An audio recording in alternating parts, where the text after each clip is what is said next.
Sa Good Vibes, Riverside College ang nagpatigayon sang job fair sa SM City agud mahatagan ang alumni sang eskwelahan nga makapangita sang trabaho.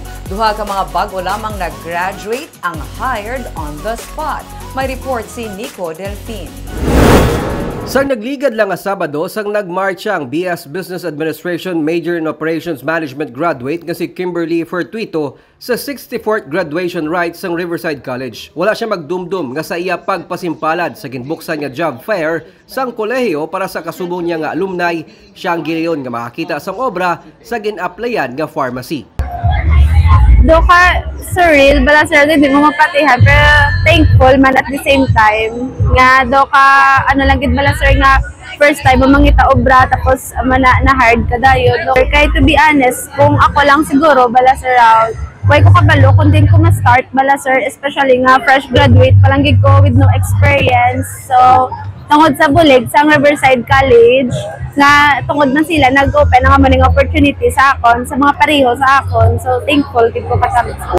Si Fortuito, kabahin sa tatlo ka mga hired on the spot sa job fair, nga ginpangunahan sang kolehiyo, kag Negros Occidental Peso, upod sa 14 ka mga nagkalain-lain nga local firms, kadaman diri mga health institutions sa SM City Mall.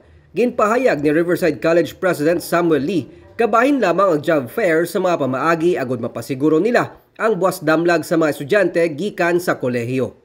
To our Riverside College graduates, please take this opportunity to step forward and join the formal economy.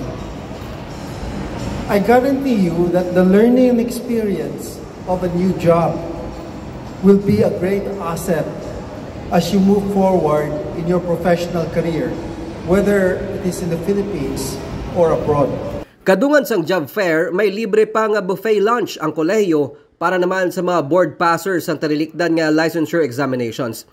142 tanan ka mga graduates ang kolehiyo gikan sa nursing, medical technology, pharmacy kag psychology courses ang nakapasar sa board exams.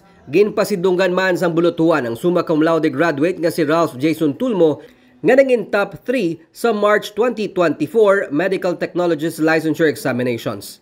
Nico Delfin para sa DigiCast Negros.